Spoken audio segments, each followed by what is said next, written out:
Bon après-midi et bienvenue à notre deuxième journée de MS Connect. Je m'appelle Tiania Vrionis et je suis la vice-présidente pour la communauté, l'animatrice pour la séance d'aujourd'hui.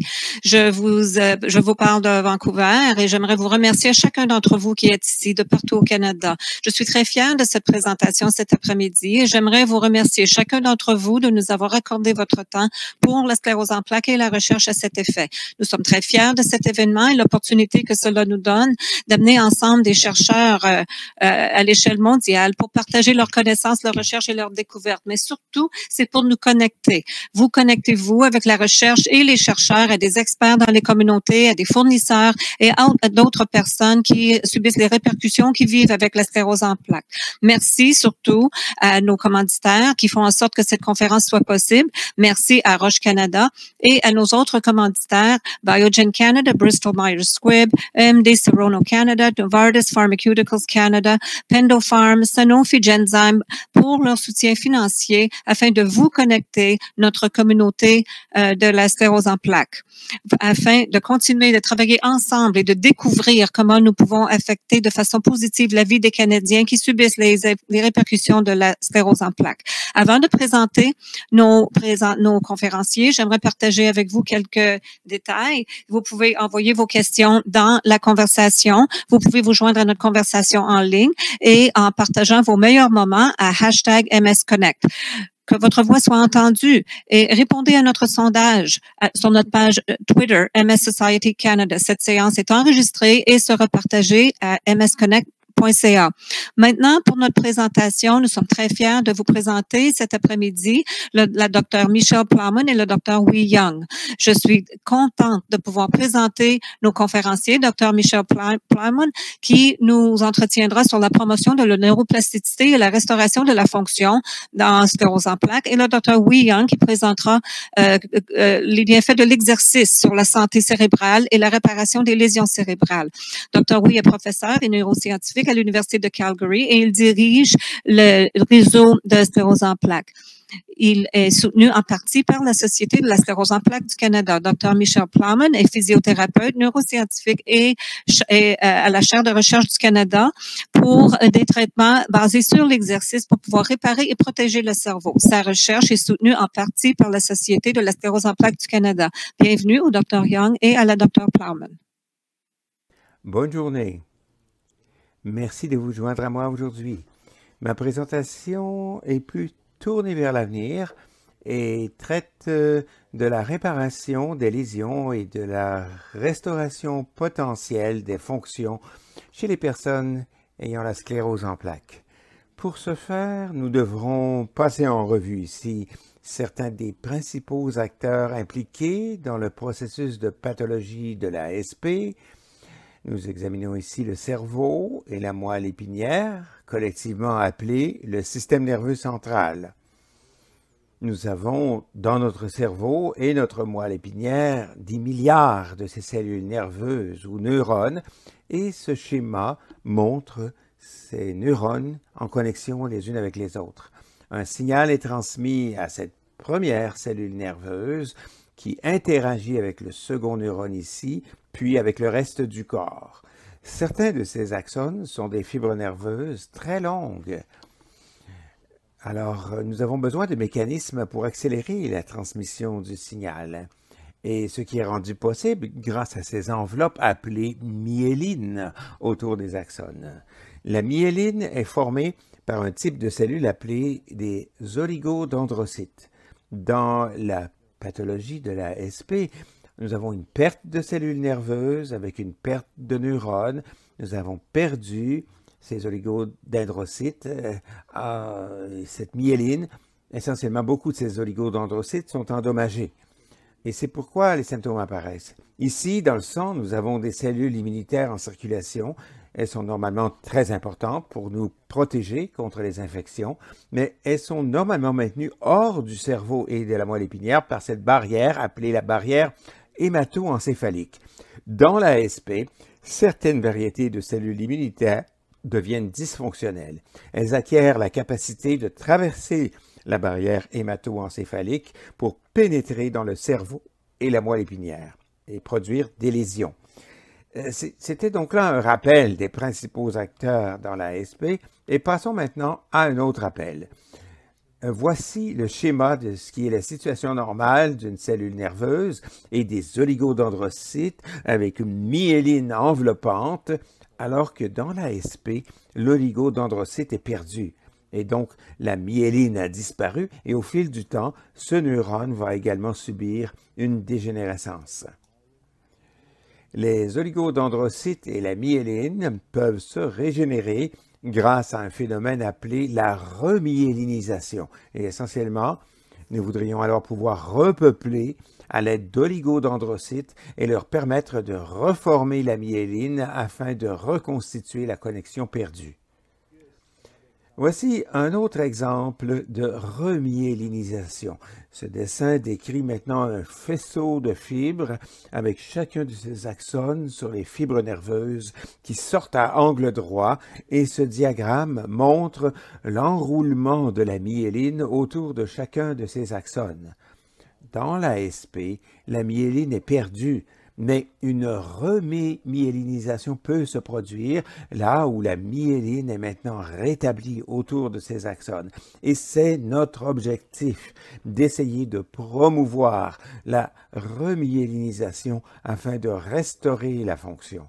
La remyélinisation est fonctionnelle dans des modèles expérimentaux comme chez les animaux qui ont subi, dans cet exemple, une démyélinisation du nerf optique, c'est-à-dire que les animaux perdent la capacité de voir, perdent la vue et n'ont plus de réflexe de réponse à la menace. Après remyélinisation, ces animaux ont retrouvé la vue et peuvent maintenant répondre de façon réflexe à une menace. La remyélinisation est activée par les oligodendrocytes, les cellules qui fabriquent la myéline en premier lieu. Et une bonne nouvelle est que ces oligodendrocytes sont quelque peu préservés dans le cerveau des personnes vivant avec l'ASP. Voici donc ici des exemples de ces oligodendrocytes préservés. Voici une image agrandie montrant l'un de ces oligodendrocytes avec les nombreux segments de myéline qu'il est en train de former. Donc, parce que nous avons une certaine préservation des oligodendrocytes, la remyélinisation se produit dans l'ASP. Et ce diagramme montre que la réparation se produit même en pleine démyélinisation. Voici un spécimen de cerveau et voici une zone remyélinisée en plein milieu d'une lésion en cours de dégénérescence. Le point ici est que la remyélinisation se produit dans l'ASP. La remyélinisation peut être détectée par un certain nombre de moyens, dont l'utilisation de la tomographie par émission de positrons ou le PET scan. Cette technique permet d'examiner l'activité dans le cerveau et dans ces images, on voit les scans d'animaux domestiques à deux moments différents chez un individu et chez un deuxième individu. Cela permet alors aux chercheurs chez ces humains d'étudier la réparation de la myéline chez un individu ayant l'ASP. Ce groupe français a documenté que chez les individus ayant une capacité de remyélinisation élevée, ceux pour qui l'indice de remyélinisation dynamique est élevé, ces personnes ont tendance à avoir un faible score d'incapacité EDSS. Je pense que cela indique que la remyélinisation permet peut-être de récupérer certaines fonctions ou que la remyélinisation prévient la perte d'axones et donc empêche la progression de l'invalidité. Et d'ailleurs, l'un des principaux résultats de la remyélinisation est la protection des axones dénudés sous-jacents. Ainsi, dans ce schéma, lorsque l'oligodendrocyte est perdu et qu'une démyélinisation s'est produite, lors de la remyélinisation, le neurone et l'axone sous-jacent sont préservés, alors que si la remyélinisation ne se produit pas, alors il y a dégénérescence du neurone et de l'axone sous-jacent. C'est donc un objectif réaliste dans la sclérose en plaques de promouvoir la remyélinisation pour prévenir la perte des fibres nerveuses qui donne lieu à la progression de l'invalidité et, dans le meilleur des cas, de faire en sorte que la remyélinisation favorise la récupération des fonctions. Grâce à beaucoup d'études, nous savons maintenant que la remyélinisation dans la SP est en effet assez courante au début de l'évolution de la maladie et qu'elle varie d'un individu à l'autre. Certains sont de bons remyélinisateurs et d'autres ne le sont pas. On ne sait pas la raison pour ça, ça pourrait être dû à la génétique, mais on ne le sait pas encore à ce stade. Mais avec la longueur de la SP et avec le vieillissement, la remyélinisation diminue. Et nous savons aussi, notamment grâce à des études précliniques, que la remyélinisation peut permettre de retrouver des fonctions et de réduire l'invalidité.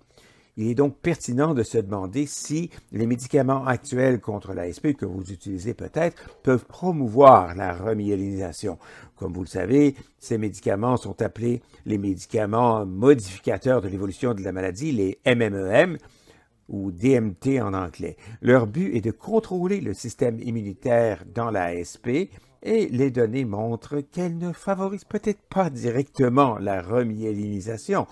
Cependant, en prévenant les attaques immunitaires, ces médicaments peuvent permettre à la remyélinisation spontanée de se produire plus facilement. Ces médicaments sont donc utiles, non seulement pour contrôler le système immunitaire aberrant, mais aussi, espérons-le, pour fournir au cerveau un environnement qui serait maintenant en mesure de faciliter la réparation. Cependant, nous avons besoin de médicaments qui font directement la promotion de la remyélinisation. Et c'est un grand domaine de recherche en ASP actuellement. La découverte de thérapies de remyélinisation. La revue que vous voyez ici est actuellement en train d'être effectuée par 2 anciens stagiaires qui font maintenant partie du personnel de l'Université de l'Alberta et de l'Université de Calgary. Et ce qu'ils décrivent ici est qu'il existe un certain nombre de médicaments qui sont soit au stade préclinique, soit en développement clinique précoce en première phase, qui vise à favoriser la remyélinisation dans l'ASP. C'est donc un domaine très actif et c'est la prochaine frontière. Cela dit, il reste encore de nombreux défis à surmonter pour la remyélinisation en SP. Nous avons ici schématisé une moelle épinière. Voici les axones et les fibres nerveuses et l'enveloppe du genre saucisse ici, c'est la myéline. Nous avons représenté une lésion qui s'est formée et dans cette lésion, il y a de nombreux inhibiteurs qui sont exprimés et ces inhibiteurs devront être surmontés pour que la remyélinisation soit réussie. Et bien sûr, les axones, les fibres nerveuses, doivent être réceptifs à la myéline régénérante. Nous devons aussi mobiliser les oligodendrocytes et certains d'entre eux font l'objet de recherches dans mon laboratoire. Mais nous voulons aussi nous demander si, en plus des médicaments, certains facteurs liés au mode de vie peuvent favoriser la remyélinisation, et en particulier si l'exercice physique peut favoriser la remyélinisation. En effet, il existe aujourd'hui quand même une littérature assez abondante qui montre que chez les personnes ayant l'ASP, des données d'essais cliniques montrent que l'exercice physique est bénéfique pour le cerveau. Ainsi, dans ces essais sur l'être humain, certains des résultats montrent que l'exercice augmente l'excitabilité corticale et rétablit une activité cérébrale normale, alors que l'exercice diminue aussi ce qu'on appelle les périodes silencieuses de la moelle épinière, ce qui génère plus d'activité dans le cerveau. Ça, c'est le travail de mon collègue, la Dr. Michelle Plowman, qui est l'autre conférencière de cette série. Elle est de l'Université Memorial. L'exercice fait diminuer également la charge de lésion et la perte de mémoire cérébrale dans le cerveau des personnes vivant avec l'ASP. Donc, on a prouvé dans des séries de données provenant d'essais cliniques que l'exercice est bénéfique pour le cerveau. Comment l'exercice est-il bénéfique pour le cerveau? Voici un schéma de certains des mécanismes qui découlent notamment d'études précliniques selon lesquelles le muscle en exercice libère un certain nombre de molécules appelées collectivement des myokines. Certaines d'entre elles sont montrées ici. Ces myokines voyagent ensuite dans la circulation sanguine, elles traversent la barrière hémato-encéphalique et pénètrent dans le cerveau, ce qui facilite les aspects bénéfiques de la neurogénèse. De nouveaux neurones qui améliorent la cognition, l'humeur, le sommeil, etc. Il y a aussi des articles qui sont publiés maintenant qui montrent que d'autres organes sont aussi impliqués après qu'on ait fait de l'exercice. Ainsi, par exemple, le foie produit également un certain nombre de molécules qui voyagent aussi dans le sang et peuvent traverser la barrière hémato-encéphalique pour faciliter le bien-être du cerveau. Alors, voilà ici certains des mécanismes que nous commençons à comprendre. Mais ensuite, nous nous sommes demandé si l'exercice peut vraiment favoriser la réparation des lésions. Et je vous présente ici une étude expérimentale que mon laboratoire a menée en utilisant un modèle qui implique l'injection d'une toxine dans la moelle épinière de souris. Nous nous excusons pour l'utilisation d'animaux dans la recherche, mais c'est une étape nécessaire pour établir certains concepts. Ainsi, dans ce modèle particulier de lésion de la moelle épinière, nous pouvons suivre dans le temps la récupération de la myéline, illustrée ici en vert. Les expériences impliquent des souris qui sont soumises à la démyélinisation de la moelle épinière ou après une lésion, les souris sont envoyées dans leur cage pour récupération, mais surtout, ces souris seront autorisées à faire de l'exercice en ayant un accès libre à une roue d'exercice qui se trouve dans la cage. Les souris témoins, elles, sont démyélinisées, mais ne sont pas autorisées à faire de l'exercice parce que la roue d'exercice est bloquée. Nous pouvons donc ainsi mesurer l'impact de l'exercice et l'impact d'avoir un accès libre à de l'exercice immédiatement après la démyélinisation. Et ce que nous constatons, c'est qu'avec le temps, en faisant faire de l'exercice aux souris, le nombre d'oligodendrocytes, et ici nous regardons à l'intérieur de la lésion elle-même, chacun de ces points verts sont des oligodendrocytes. Et ce que nous pouvons constater, c'est que ces augmentations en nombre des oligodendrocytes dans la moelle épinière des souris à qui on permet de faire de l'exercice augmentent les cellules qui sont nécessaires pour lancer un processus de reformation de la myéline. Et lorsqu'on regarde ce qu'on appelle des micrographies électroniques, on peut observer des détails très fins de la moelle épinière. Nous constatons que chez les animaux démyélinisés, où de nombreux axones restent démyélinisés, comme le montre cette couleur violette, par contre, les axones des animaux qui sont autorisés à faire de l'exercice sont entourés de myéline. Et ici, nous les avons représentés dans cette couleur vert clair. Nous avons quantifié cela pour montrer que l'exercice augmente le nombre d'axones remyélinisés. Alors, ce que je viens de vous présenter, c'est le travail du Dr. Sam Jensen, qui a depuis obtenu son diplôme. Les travaux en cours portent sur les protéines qui sont modifiées dans la moelle épinière lors de l'exercice. Nous avons donc ici encore notre blessure, notre lésion provoquée, à la suite de laquelle les animaux sont autorisés à faire de l'exercice. Et plus tard, nous prenons la moelle épinière et la soumettons à une analyse des protéines. Et ce graphe ici montre le nombre de courses par jour des souris qui prennent de l'exercice. Et ce que j'essaie de souligner ici, c'est que 4 jours après la démyélinisation, les animaux sont prélevés et ensuite leur moelle épinière est analysée. C'est donc peu de temps après l'événement de démyélinisation. Ce que nous sommes en mesure de documenter, c'est que l'exercice fait augmenter 86 protéines dans la moelle épinière par rapport aux souris qui ne sont pas autorisées à faire de l'exercice.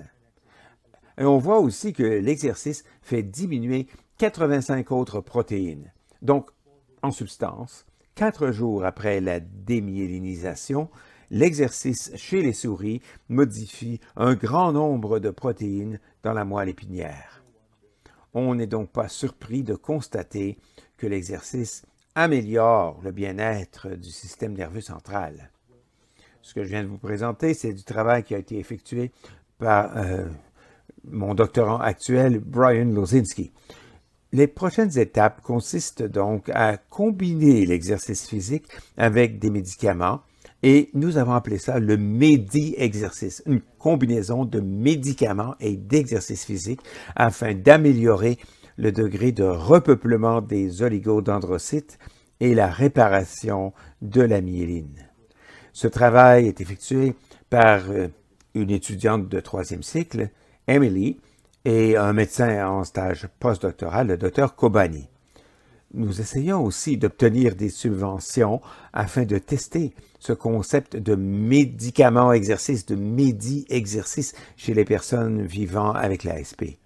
Nous avons déjà constitué une équipe à Calgary, à Saskatoon, avec les docteurs Knox et Donkers, à Toronto avec le docteur Ye, à St. John's avec le docteur Plowman à Terre-Neuve, donc afin d'apporter, espérons-le, des fonds pour tester ce concept de médicaments plus exercice chez les personnes qui vivent avec la sclérose en plaques. La dernière diapositive et la vue d'ensemble montrent donc que l'exercice est bénéfique pour le cerveau dans l'ASP. Je vous ai déjà montré ce segment sur l'amélioration du cerveau humain, mais c'est pour souligner cette fois-ci qu'il y a un grand nombre de résultats provenant de modèles animaux où on a montré que l'exercice améliore la remyélinisation. D'autres ont montré que l'exercice améliore la saveur de la réponse immunitaire, qui passe alors à provoquer une inflammation réparatrice pour aider au processus de réparation et provoque d'autres mécanismes tels que l'élévation des facteurs de croissance qui sont tous impliqués dans le bien-être induit par l'exercice. Ah, en fait, j'ai quelques diapositives de plus. Cette année, un groupe d'experts constitué par la Société nationale de la sclérose en plaques des États-Unis a publié des lignes directrices de consensus. Le Dr Lara Piluti de l'Université d'Ottawa est membre de ce groupe d'experts et ce qu'il recommande, c'est que pour les personnes qui vivent avec l'ASP, pour leur bien-être général, il devrait y avoir au moins 150 minutes d'activité physique ou d'exercice par semaine. Nous ne savons pas combien d'exercices de plus sont nécessaires pour la réparation du cerveau, mais c'est un pas dans la bonne direction. Le résumé général est donc que la remyélinisation se produit effectivement dans l'ASP. Elle peut être favorisée. La recherche de médicaments de réparation est un domaine de recherche actif, avec maintenant des essais cliniques en première phase qui montrent qu'un facteur style de vie comme l'exercice confère un bénéfice au cerveau, y compris pour la réparation de la myéline, soit la remyélinisation. Là-dessus, je vous invite à rester actif et vous souhaite tout ce qu'il y a de mieux dans votre vie quotidienne. Je vous remercie. Bonjour, merci beaucoup de m'avoir invité aujourd'hui à parler des travaux en cours dans notre laboratoire pour promouvoir la neuroplasticité et la restauration des fonctions dans la sclérose en plaques. Et si vous souhaitez me faire un commentaire ou me laisser un mot, j'ai mon adresse électronique ici et j'ai également mon tag Twitter à Mission Plowman. Ce que j'espère donc couvrir aujourd'hui, c'est de reconnaître certaines leçons tirées de la réadaptation des victimes d'accidents vasculaires cérébraux qui pourraient peut-être être appliquées à l'ASP. J'aimerais présenter quelques méthodes novatrices pour augmenter l'intensité de la réadaptation sans fatigue excessive, discuter des interventions qui favorisent la neuroplasticité et restaurent la fonction dans la sclérose en plaques et vous parler de ce que nous allons faire ensuite dans notre laboratoire. Tout d'abord, mettons-nous tous sur la même longueur d'onde. Qu'est-ce que la rééducation? Vous pensez que tout le monde sait ce que cela signifie? mais c'est une activité multidisciplinaire coordonnée pour maximiser la récupération ou minimiser l'impact d'une blessure ou d'une maladie. La réadaptation a donc vraiment deux côtés de la médaille. L'approche récupération signifie que nous visons à restaurer les fonctions pour vous ramener au niveau le plus proche possible de votre niveau de fonctionnement antérieur, alors que minimiser l'impact signifie en fait compenser. Alors, apprendre une nouvelle méthode de fonctionnement. Par exemple, vous avez eu un pied tombant et vous avez dû mettre une attelle sur votre jambe. Une approche de restauration pourrait fonctionner pour augmenter la force des muscles qui soulèvent votre pied, alors qu'une approche compensatoire pourrait essayer une attelle ou une autre technique comme une canne.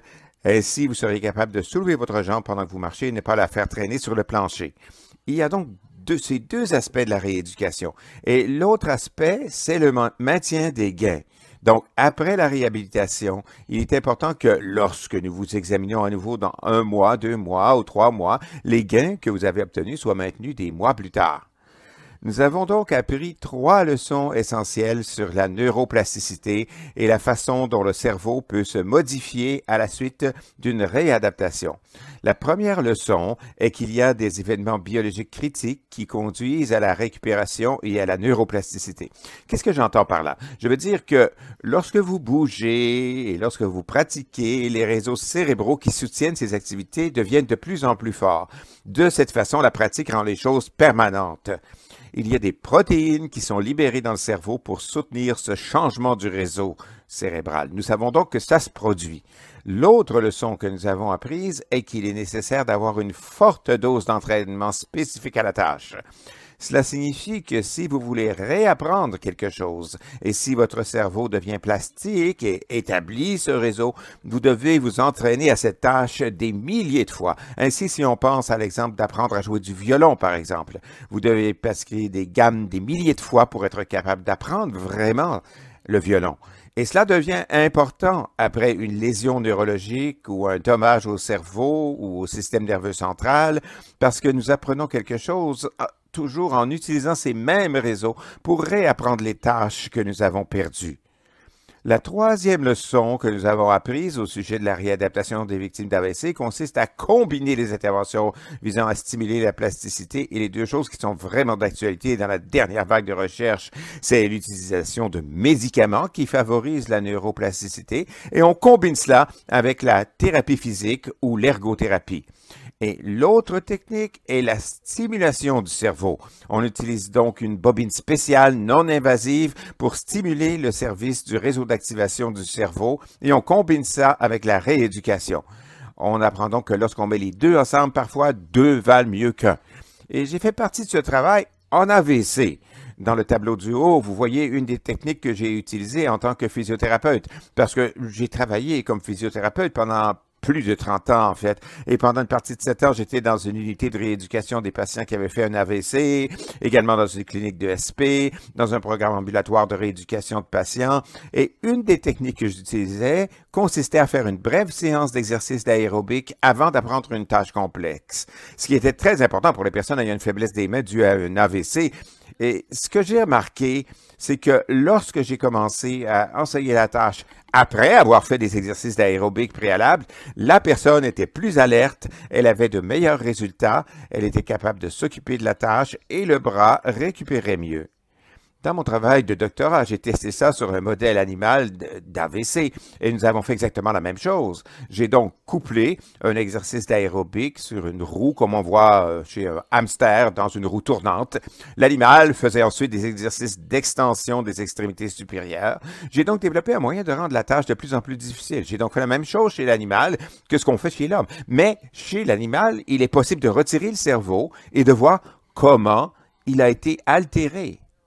Donc, on peut voir comment la neuroplasticité a changé. Et ce que nous avons constaté lorsque nous avons combiné les deux traitements, et c'est d'ailleurs ce que montre cette figure ici, sur la barre verticale, vous voyez l'atteinte de la performance et en bas, c'est chacune des semaines. Il y a donc eu 5 semaines de thérapie, 3 fois par semaine. Et les animaux qui avaient atteint l'objectif du nombre de courses avaient des améliorations plus robustes.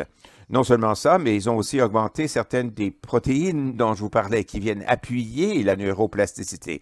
Et ils avaient aussi des changements dans les axones et les synapses du cerveau. Nous avons depuis essayé ça dans un essai où nous avons eu 4 groupes de personnes qui avaient déjà eu un AVC chronique. 15 personnes par groupe et ils ont été assignés au hasard dans les 4 groupes différents. 2 des groupes ont reçu un entraînement aérobique et nous utilisions un système de support du poids corporel. J'en parlerai un peu plus tard en relation avec l'ASP. Mais en fait, c'est un harnais qui est soutenu au-dessus de la tête de la personne quand elle est sur un tapis roulant et ça permet de s'assurer que la personne n'a pas peur de tomber. Vous ne tomberez pas si vous utilisez ce harnais et vous pouvez augmenter l'intensité de l'exercice sans ressentir la peur de marcher sur le tapis roulant. Il s'agit donc d'une pratique de la marche à haut volume. Ainsi, 2 groupes ont reçu cela et les 2 autres groupes ont reçu des tâches fonctionnelles comme celles qu'on reçoit en physiothérapie, comme se balancer sur un pied, faire des pas, le steppage, marcher à reculons, se retourner. Donc des tâches très importantes pour la jambe aussi, mais elles étaient d'une intensité moindre. Et nous avons pensé à cette idée de jumelage. Qu'arriverait-il si nous associons cet entraînement aérobique avec quelque chose que tous les patients avaient? Ils avaient tous des problèmes de cognition. Ils nous disaient que depuis leur AVC, ils n'avaient pas l'impression d'être capables de penser assez vite pour pouvoir traiter des informations complexes. Donc, certains patients ont reçu la formation cognitive Dual and Back, qui est une formation en ligne spécialisée qui a été développée à l'université de Dalhousie. Et certains groupes recevaient simplement des jeux. C'était un jeu de Tetris, comme on peut en charger un, mais il restait très simple. Il ne devenait pas plus complexe avec le temps. Donc, certains groupes ont reçu un entraînement aérobique plus l'entraînement cognitif Dual Back. Un autre avait de l'entraînement aérobique et des jeux. Certains avaient une activité et le Dual Back. Et le dernier groupe avait juste de l'activité et des jeux. Alors, ils faisaient les 2 choses en combinaison, 40 minutes chacun, 3 fois par semaine pendant 10 semaines. Et puis, nous les avons évalués à nouveau lors du suivi pour voir quels groupes ont le mieux réussi et ont connu des améliorations durables de leur fonction cognitive. Et ce que nous avons trouvé, exactement comme dans les modèles animaux, c'est que le groupe qui a reçu les 2 choses ensemble, l'entraînement aérobique de haute intensité et l'entraînement cognitif, ce sont ceux qui ont eu une amélioration d'environ 50% de leur fonction exécutive. Qu'est-ce que la fonction exécutive? C'est votre capacité à penser et à raisonner au plus haut niveau qui vous est possible. Dans notre image ici, c'est le groupe en rouge. Il est intéressant de noter que le groupe qui n'avait reçu que des jeux simples associés avec de l'activité ordinaire s'est détérioré au fil du temps. Ainsi, les 2 groupes qui ont le mieux réussi sont le groupe d'entraînement aérobique plus entraînement cognitif et le groupe activité ordinaire plus entraînement cognitif. Mais la combinaison des 2, aérobique plus cognitif, était ce qui était le plus robuste. Alors, d'accord, ça c'était pour l'AVC. Vous me direz que la sclérose en plaques est une maladie totalement différente. Peut-être que ces choses ne s'appliquent pas. Peut-être pas. Mais nous pouvons peut-être commencer à repenser un peu ce que nous faisons dans le cadre de la réadaptation en SP. Ainsi, dans le cas des AVC, on pense à une approche réparatrice. Les patients sont admis à l'hôpital après avoir eu leur AVC. Ils reçoivent un entraînement intense et répétitif de pratique des habiletés perdues qui commence le plus tôt possible pour favoriser la neuroplasticité. Les mêmes types de rééducation ne se produisent pas encore vraiment chez les personnes qui ont la sclérose en plaques. Les gens qui ont la sclérose en plaques prennent souvent une approche plus compensatoire. Les thérapeutes ont donc tendance à se concentrer sur l'apprentissage de nouvelles façons de marcher, de se déplacer, de se transférer pour aller aux toilettes. Ils encouragent l'activité physique pour prévenir le déclin fonctionnel, mais pas nécessairement pour rétablir la fonction. Donc, je me demande, et notre travail vise justement à répondre à cette question, est-ce qu'on ne peut pas penser à viser une restauration? Mais le problème est que les recherches dans ce domaine sont très rares. Et voici un graphique que j'ai réalisé il y a plusieurs années qui vous montre les publications sur l'exercice et la réadaptation dans le domaine de la sclérose en plaques et des AVC. Ainsi, sur l'axe vertical, vous voyez le nombre de publications et sur l'axe des X, en bas, le nombre d'années. La sclérose en plaques, c'est la ligne pleine, tandis que l'AVC, c'est la ligne pointillée. Et bien que la recherche sur la réadaptation en SP augmente, comme vous pouvez le voir, par la ligne pleine en bas, la croissance de la recherche dans le domaine de la sclérose en plaques au cours des 20 dernières années a été seulement 15% de la recherche qu'on a faite pour les AVC. Ce manque de science et de preuves pour guider ce qu'on fait a un impact sur les soins que les gens reçoivent et nous avons certainement besoin d'approches plus innovantes. Je souligne également que c'est vers 1995 qu'est paru le premier rapport sur la neuroplasticité induite par l'exercice dans un modèle animal d'AVC. Mais ce n'est qu'en 2009 que nous avons vu un rapport similaire sur une neuroplasticité induite par l'exercice dans un modèle animal de SP. Vous pouvez donc voir que on a environ 20 ans de retard dans la SP, mais je pense que nous sommes sur la bonne voie. Voici l'étude qui a été publiée en 2009 et elle est importante parce que je pense qu'elle a changé notre façon de penser. L'article est intitulé « L'exercice atténue les anomalies cliniques synaptiques et dendritiques de l'encéphalomyélite auto-immune expérimentale ». C'est tout un titre. Qu'est-ce que c'est? De quoi s'agit-il? C'est l'EAE. L'encéphalomyélite animale expérimentale. C'est un modèle animal de la sclérose en plaques. Les animaux reçoivent une injection qui provoque une attaque auto-immune. Donc, ils avaient deux groupes. Un groupe a reçu l'injection pour produire les symptômes de sclérose en plaques et l'autre, un groupe d'animaux, n'a pas reçu cela. C'était des animaux témoins. Les deux groupes ont reçu des semaines de course intensive sur leur roue tournante. Puis, les expérimentateurs ont examiné leur comportement, leurs symptômes cliniques, la signalisation synaptique dans leur cerveau, la ramification des neurones dans le cerveau, comme j'ai fait dans mon étude, la gravité des lésions dans le cerveau et la moelle épinière, et la quantité d'inflammation. Pour faire court, ce qu'ils ont découvert, c'est que l'exercice réduit la gravité des déficits moteurs. Donc, sur l'axe vertical de cette échelle, vous voyez ici le score clinique. Un score plus élevé, c'est plus mauvais. Et le point solide correspond aux animaux qui ont reçu l'EAE, l'injection, tandis que les points ouverts correspondent aux animaux qui, en plus d'avoir été injectés, ont aussi fait de l'exercice. Vous pouvez voir par ces cercles ouverts que l'apparition de la maladie a été retardée et qu'elle n'était pas aussi grave que celle des animaux qui n'ont pas fait d'exercice. C'était donc vraiment l'un de nos premiers indicateurs que l'exercice pouvait potentiellement modifier le cerveau. Il pourrait possiblement donc modifier le cerveau d'une personne ayant la sclérose en plaques, du moins dans un modèle animal. Voici un nouvel article dont le Dr Young a parlé et cet article a montré qu'en effet, l'exercice stimule les oligodendrocytes. Les oligodendrocytes sont les importantes cellules de soutien qui s'enroulent autour des neurones et qui fournissent la myéline aux neurones. Et c'est pas tout. Lorsque vous combinez ça avec des médicaments, ça devient potentiellement encore plus puissant. Donc, est-il possible que nous puissions utiliser l'exercice à forte dose avec beaucoup de pratique pour potentiellement revenir en arrière? Est-ce que l'exercice et la réadaptation pourraient être de nature à modifier la maladie?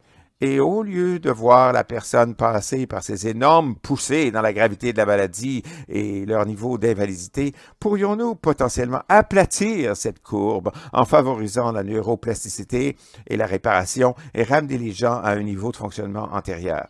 C'est une des tâches qui nous intéresse beaucoup dans notre laboratoire. Dans un premier temps, nous nous sommes intéressés à la forme physique. Nous nous sommes donc connectés à une clinique de SP. Nous avons demandé à des personnes ayant la SP de se porter volontaire pour venir à notre clinique afin d'être testés à l'aide d'un masque VO2. Vous portez donc un masque comme la dame que vous voyez ici. Vous vous asseyez dans un stepper allongé et vous bougez vos bras et vos jambes autant que possible. Nous vous poussons jusqu'à ce que vous ne puissiez plus aller plus loin. Nous mesurons la quantité d'oxygène que vous absorbez ainsi que le dioxyde de carbone que vous expirez. Ça nous donne un score de votre niveau de forme physique. Voici donc quelques données sur les quelques 50 premières personnes que nous avons testées.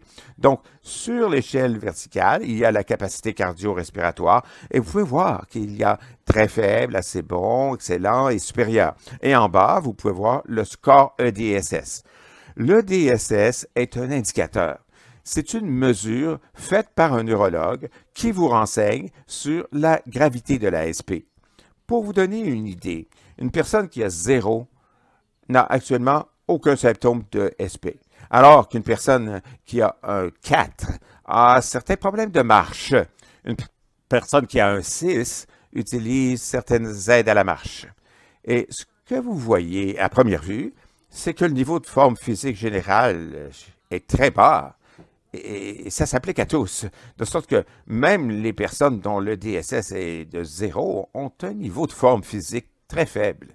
Vous vous dites peut-être, eh bien, si j'ai moins d'invalidité et moins d'impact de ma SP, je suis capable de faire plus d'exercices et ensuite je devrais être plus en forme que quelqu'un qui a beaucoup plus d'invalidité. Mais en fait, on n'a pas constaté ça. Nous avons observé que certaines personnes qui avaient davantage d'invalidité, des gens qui avaient des DSS de 4 et même de 6, pouvaient avoir des niveaux de forme physique assez élevés. Alors, pourquoi est-ce important? Nous le savons parce qu'il y a un seuil de conditions physiques. Alors, pour que vous puissiez faire vos courses, faire vos tâches de tous les jours, monter, descendre les escaliers, prendre une douche, vous avez besoin d'un seuil de forme physique pour ne pas être épuisé. Et ce que nous avons constaté, c'est que la grande majorité des personnes que nous avons testées dans notre clinique étaient en dessous de ce seuil d'autonomie, simplement en regardant leurs conditions physiques. C'est donc une préoccupation pour nous. Qu'est-ce que ça signifie pour votre cerveau? Nous avons mesuré les effets de la forme physique sur le cerveau et nous faisons ça en utilisant une technique appelée stimulation magnétique transcrânienne. Vous placez une bobine sur le cerveau et votre corps est en fait cartographié sur la surface de votre cerveau. La zone cérébrale de votre main se trouve donc environ ici. Ici en haut, c'est votre jambe. Nous pouvons donc placer cette bobine pour stimuler la surface du cerveau qui correspond à un organe, à un membre, et nous pouvons observer la puissance motrice à l'aide de l'EMG. Et donc, bien sûr, plus la vitesse à laquelle le trafic circule dans le cerveau, ça nous renseigne sur l'intégrité des circuits. Et donc, nous voulons une bonne activité excitatrice rapide. L'inhibition de l'activité, c'est pas une bonne chose. Lorsque vous voyez de faibles niveaux d'activité, ça veut dire que le cerveau est moins flexible et moins plastique. Et nous avons constaté que même si on tient compte de l'âge et du sexe, un score plus faible sur le DSS est en effet associé à une plus grande inhibition cérébrale et à une moindre capacité de neuroplasticité. C'est pas une bonne chose, car si jamais vous deviez subir une lésion cérébrale, ça signifie que votre cerveau est moins bien préparé pour ça. Il est moins en santé, moins capable de pouvoir rebondir à partir de là. Donc, sur la base de nos recherches, nous avons fait pas mal de recherches sur les AVC, comme j'ai dit, et nous essayons vraiment de transposer certaines de ces idées dans l'ASP. La question est donc la suivante. Je vous ai dit que vous avez besoin d'exercice pour améliorer la santé de votre cerveau et augmenter votre plasticité. Mais la plupart des gens ils nous demandent, eh bien, combien d'exercices est suffisant? Qu'est-ce que je dois faire pour augmenter ma plasticité, ma force physique? Jusqu'à quel point je dois aller? Et nous avons fait ça dans le cadre de l'AVC. Nous avons regardé tout le travail qui avait été fait dans les modèles animaux et chez les humains. Et nous avons essayé de comprendre la fréquence, l'intensité, la durée nécessaire. C'est-à-dire, quelle devrait être la longueur de vos périodes d'exercice, la durée en semaine et le type d'exercice que vous deviez faire. Et voici ce qui en ressort. Combien d'exercices suffit? En fait, ça prend pas mal d'exercices. C'est 3 à 5 fois par semaine d'exercice avec une intensité vigoureuse. Il faut donc se sentir essoufflé au moins 30 minutes pendant plus de 8 semaines et de façon continue par la suite. Donc, il faut vraiment essayer de faire l'exercice en continu, sans s'arrêter, sans sauter une semaine si possible. Mais il y a des preuves émergentes de l'importance des séries d'entraînement par intervalles de haute intensité, où vous faites des périodes de haute intensité, ensuite vous faites des pauses haute intensité pendant 1 ou 2 minutes, avec des pauses d'1 ou 2 minutes. La difficulté, c'est lorsque les gens disent, vous savez, je ne suis pas capable de faire ça. Les personnes qui ont de l'ASP ont des obstacles majeurs à l'exercice physique, l'un des plus importants étant la fatigue facile et la sensibilité à la chaleur. Quand vous faites l'exercice, votre corps se réchauffe. Vous êtes censé transpirer, suer, et ça aide à dissiper une partie de cette chaleur. Mais on sait par nos recherches que plusieurs personnes ayant l'ASP n'ont pas cette réaction normale de sudation et qu'elles ont donc trop chaud.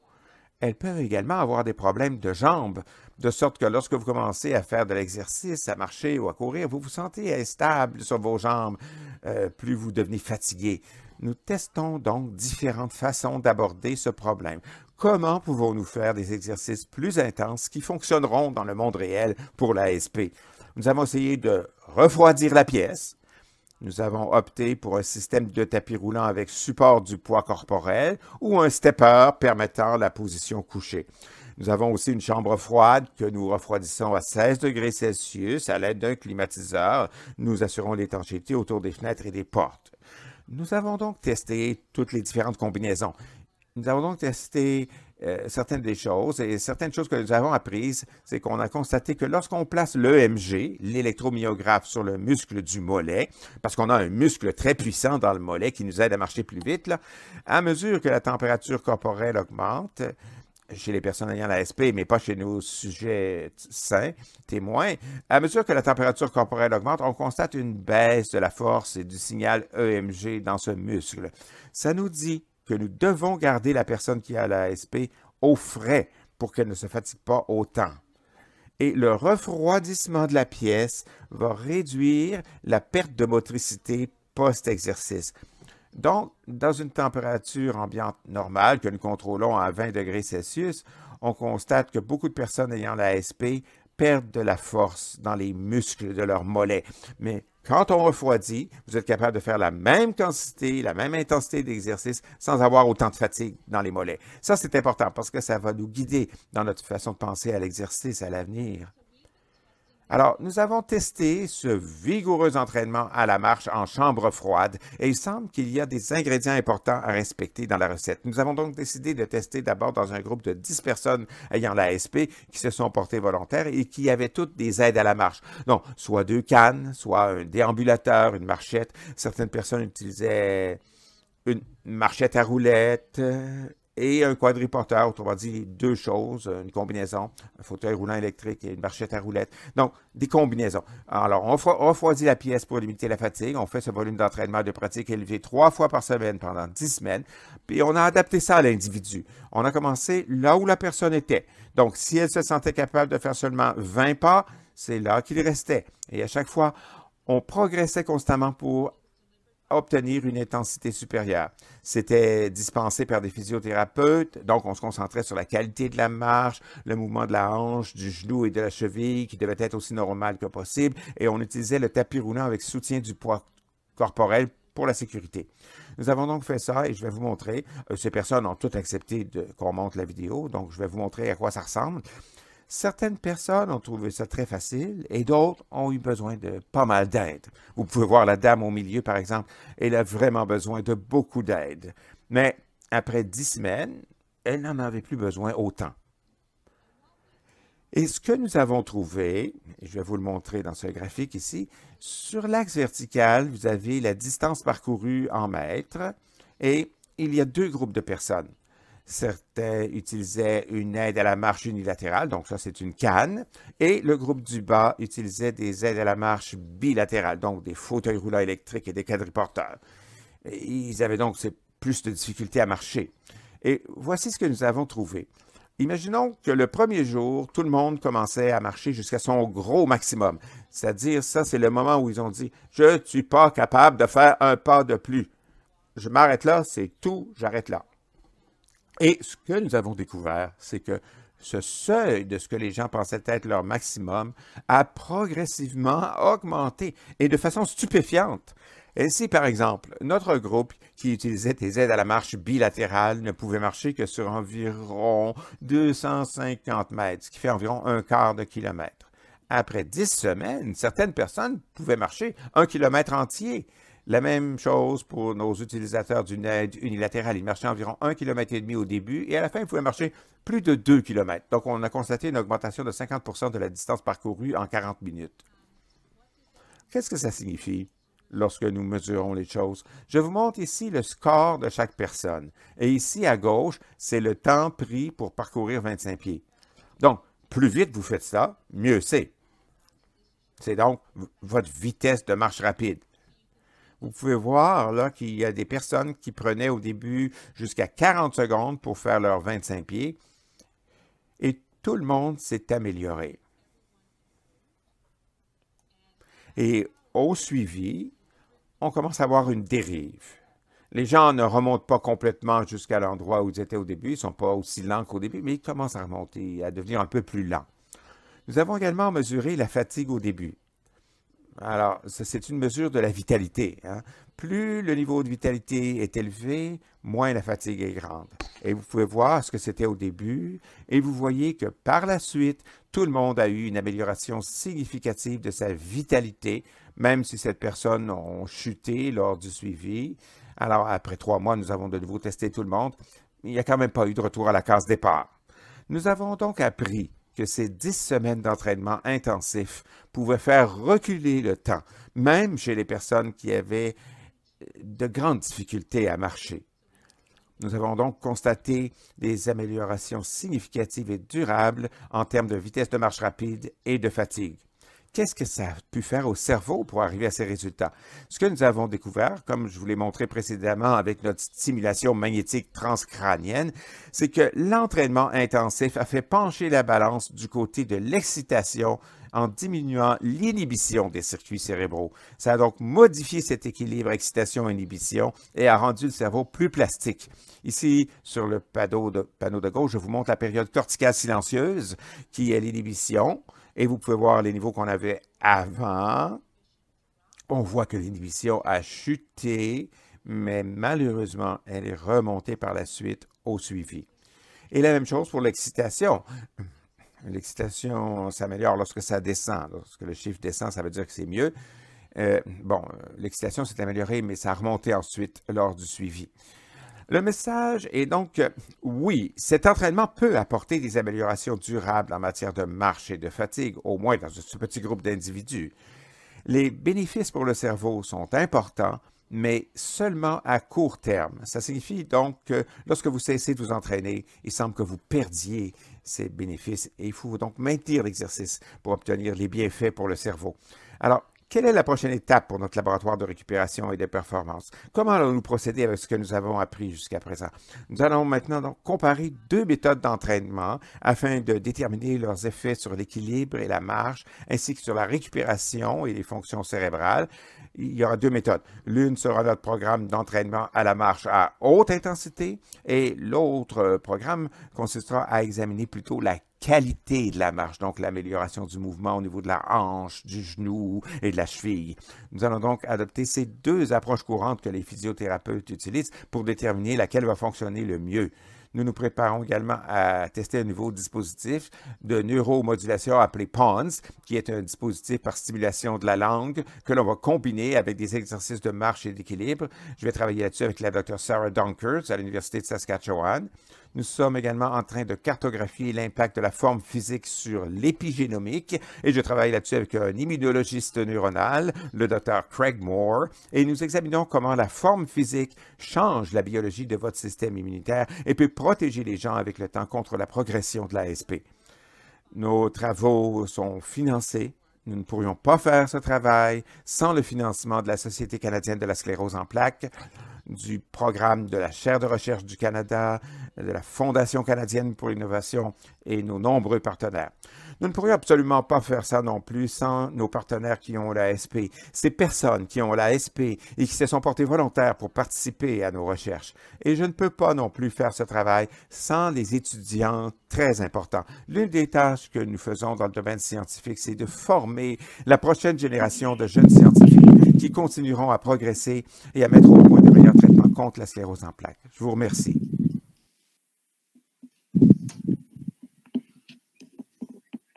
Merci beaucoup, Dr. Plowman et Dr. Young. Nous allons passer aux questions, mais juste avant de le faire, si vous voulez prendre une minute et souhaiter la bienvenue à nos francophones qui sont là depuis le début. Je suis très contente de vous avoir avec vous. Je m'appelle Tanya Raylands et je suis la vice-présidente avec la Société de la sclérose en plaques du Canada et je suis votre animatrice aujourd'hui. Donc, nous allons tout de suite aller aux questions. N'hésitez pas à envoyer vos questions dans la boîte de questions. Et alors que nous attendons ces questions, je vais commencer avec une question ou deux. En commençant par Dr. Plowman, Vous avez présenté des progrès extraordinaires dans votre travail aujourd'hui. Avec les réalités que nous vivons présentement avec la COVID-19, comment est-ce que cela a eu un impact sur votre travail et le programme de recherche? Je crois que pour tout le monde, cela a eu un impact sur nous de façon significative.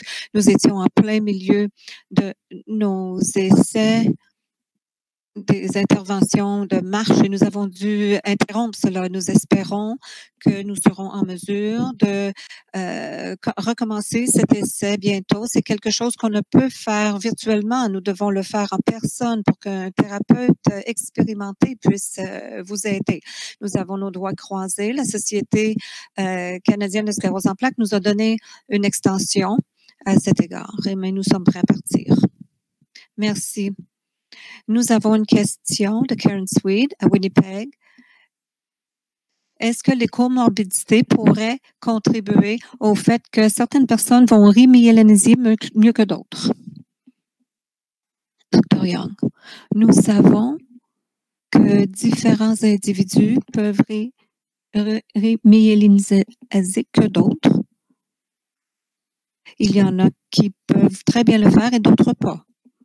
Nous ne savons pas vraiment quel est l'éventail de raisons à ce sujet. Une de ces raisons pourrait être la génétique ou bien le mode de vie, niveau d'activité physique par exemple, les niveaux d'engagement dans des activités physiques de haut niveau pourraient démontrer que ces personnes-là vont mieux réagir que celles qui ont moins d'activité physique. Mais cette question doit aussi considérer d'autres facteurs comme d'autres conditions de comorbidité qui pourraient contribuer à ce que nous examinons présentement. Comment pouvons-nous faire en sorte que les gens deviennent de bons remyélinisateurs? Question suivante, Marilyn Lunzer de la côte ouest, nord de Vancouver. Est-ce qu'il y a de la recherche qui nous démontre quel genre d'exercice par rapport à l'exercice cardio versus l'exercice de musculation? Oui, c'est une bonne question. C'est quelque chose que nous considérons présentement. Ça nous intéresse beaucoup. Je dirais qu'il faut premièrement avoir des contractions musculaires. Des contractions musculaires qui sont suffisantes, comme le Dr. Young a dit, que cela pourrait relâcher des protéines multiples. Il y a une valeur dans l'exercice aérobique et l'exercice musculaire. L'aérobie semble avoir davantage d'effets robustes sur le système nerveux central et cela augmente c'est un exercice vasculaire et le cerveau est très vasculaire et nous devons nous rendre au système nerveux central. Donc, l'aérobie semble avoir un meilleur effet sur le cerveau pour améliorer la marche. Je suis désolée, ça coupe. La capacité de marcher rapidement, c'est la musculation à ce moment-là qui serait meilleure. Ça dépend de ce que vous recherchez. L'exercice, probablement, au niveau de l'aérobie, c'est mieux pour le cerveau, mais la musculation, c'est mieux pour le corps, pour améliorer la marche, par exemple. Merci. Quelle est la signification des massages? Est-ce que cela devrait faire partie du traitement?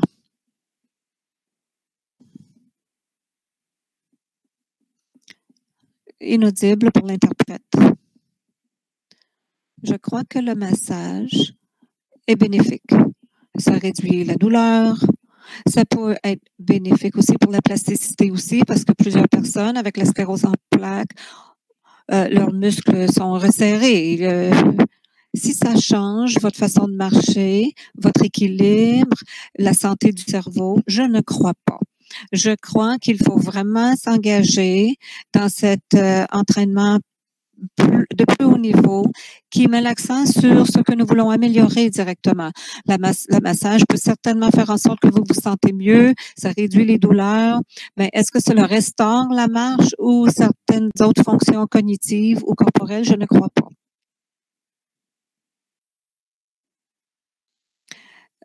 Et de reconnaître aussi que l'exercice ou l'activité physique, non seulement cela engage vos muscles, mais aussi d'autres organes du corps.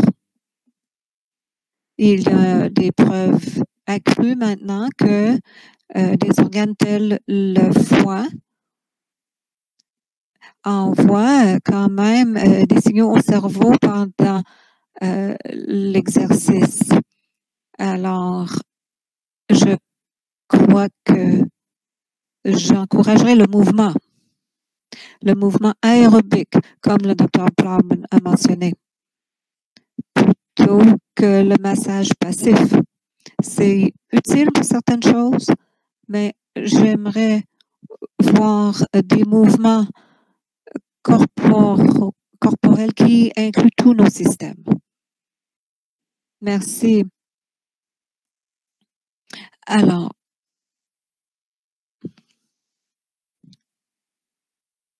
OK.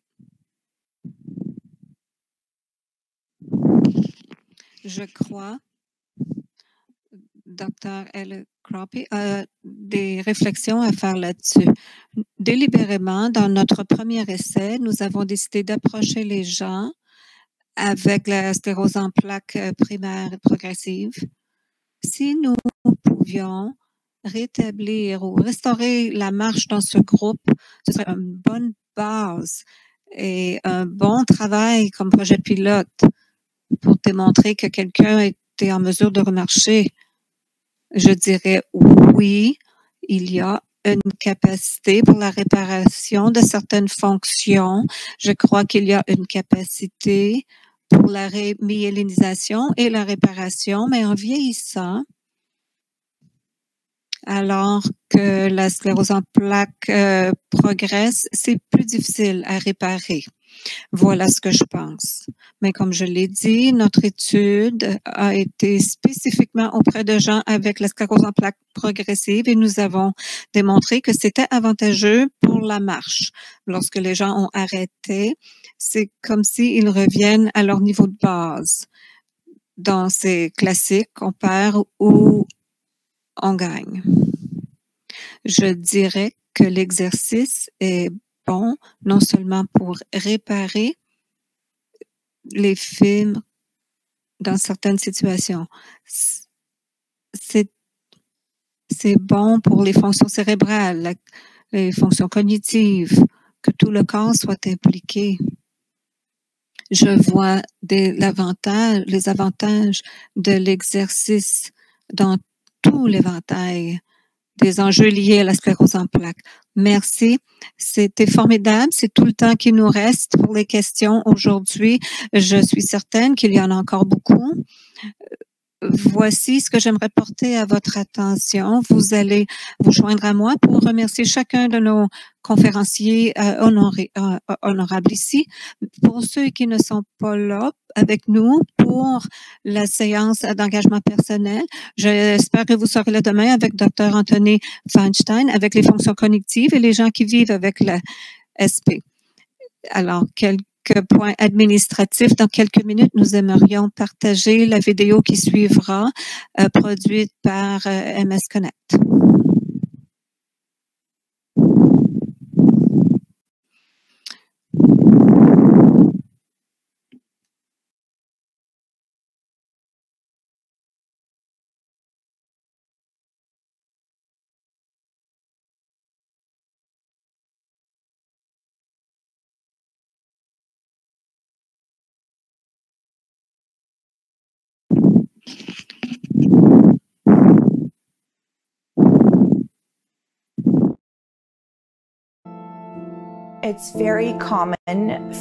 C'est très commun pour des patients comme moi.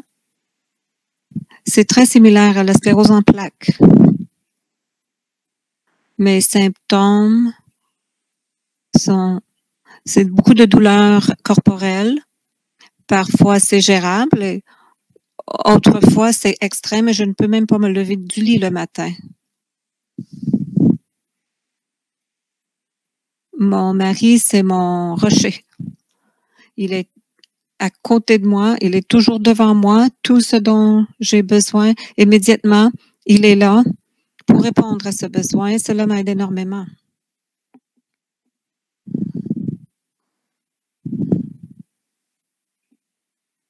J'ai beaucoup de groupes de soutien en ligne. Cela m'aide beaucoup. Si vous avez des questions, n'importe quand, il y a quelqu'un qui est là pour répondre à votre question.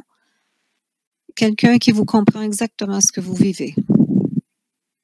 Le plus gros impact de ce diagnostic sur moi, c'est que j'ai eu à reculer de 10 pas. Tout doit être au ralenti. Honnêtement, j'essaie de jouir de la vie le plus possible, tout simplement.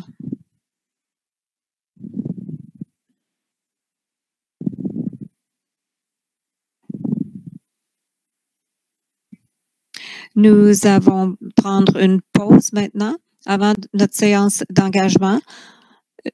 Un petit rappel que ce ne sera pas sur ce lien ici, c'est une autre réunion Zoom à laquelle vous devez vous joindre. C'est au bas de l'écran, dans le gris, juste au bas de l'écran. Vous pouvez vous joindre à cette réunion sur Zoom. Nous allons commencer dans 10 minutes. Encore une fois, merci à tous.